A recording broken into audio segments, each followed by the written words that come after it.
Hey, Coach, take me through the impact Kayla McBride has made for the Lynx tonight. Yeah. 17 first half points was really impactful for us. She got a lot of attention in the second half, and they were getting to her, a lot quicker. But that attention that she was getting was valuable to the others. That being said, I thought, Phoenix's defense was, as we've seen on video, this is as good as defense I've seen Phoenix play in a long, long time. And so credit to them. I think we're a pretty darn good offensive team, and we look like we had not played offense before. So all credit goes to Phoenix, their ball pressure and the passion with which they play that end of the floor. And take me through Natisha Heidman's impact in the fourth quarter. Yeah. I mean, T's been doing that for us. She came back to us this year, on a mission to really impact our team. And she had a tremendous training camp and has helped us more than once in games, at times when we desperately needed her. And, a home game, where we're down 15. And she's the one that, makes a huge three to, get the separation in that game, much like she did in this game. And so T's special, and, we needed everything she did tonight. Obviously no fee, and it was a little bit sloppy at times. Just how are you all able to pull this one out? I'm not sure. It helped us, both teams. We couldn't make very many shots in the first half. They had a bunch of shots that we don't necessarily want to give them, that they had opportunities. The same way we did. We had open shooters that were missing. They had open shooters that were missing. The string of misses towards the end left the door open for us, and we were able to make some plays. Move to Kent on Zoom. Coach, for all the points that Kayla scored tonight, that steal out of the inbounds pass out of that timeout, that was the game.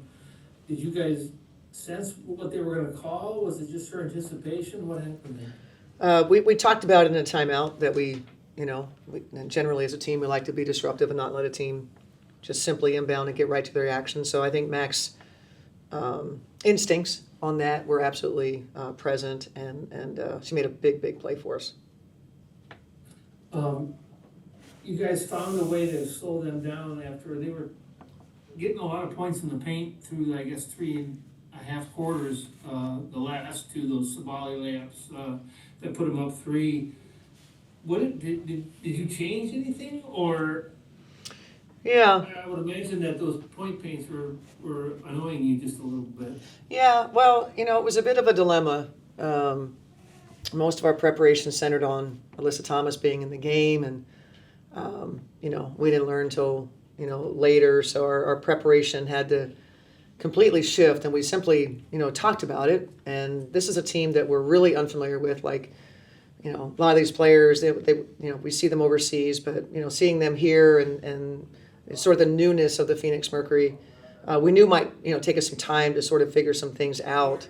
But I didn't think that we were playing Lynx defense. When we can space the floor and shoot the threes. This is our ultimate no-no. 44 points in the paint and still 26 threes. That's like the ultimate bad defense. And we need to be better than that. And we see these guys on Tuesday. We'll play our defense a little bit better. I'm sure they'll make some adjustments as well.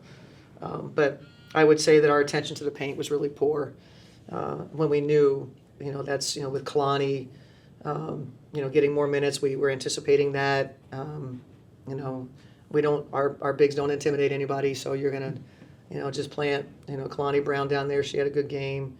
But yeah, I think towards the end, we were gaining in our confidence of the ways that we could help and be there for each other, and so we did that much better.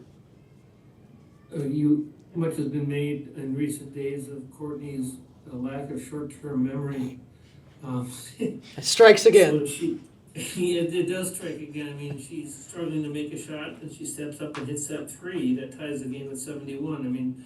Just amazing how she's able to let misses roll off her back and shoot the next one. Right? I told her it's unprecedented. Her confidence is unprecedented. And she says she ain't going to change, and I don't want her to change. Certainly don't want her to change. if I really need to regulate her shots, I can do it. But I don't ever want her, she knows, in big moments, she wants to step up and take those shots. And her only made three was obviously a huge one. And, I'm thankful that, her memory is what it is. Thank you. You're welcome. We'll go to Brad on Zoom.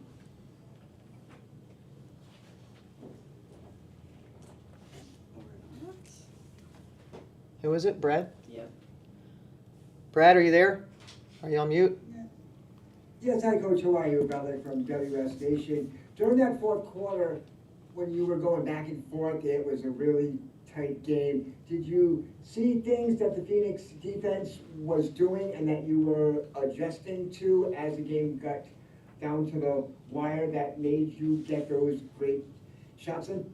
Yeah, I think, by the fourth quarter, we were pretty well adjusted in terms of understanding their ball pressure, the ways that they help to the paint, their rim protection. They're going to have the low defender there. We were making mistakes throughout the game that proved, helpful to us. When we got to the fourth quarter, we kind of knew what to stay away from. Not to say that we played a perfect fourth quarter by any stretch. That was not the case. But I just thought we got more comfortable. And I knew that there would be an adjustment period. It just took us a lot longer than what I had hoped. And maybe some of that was not having a player like Fee.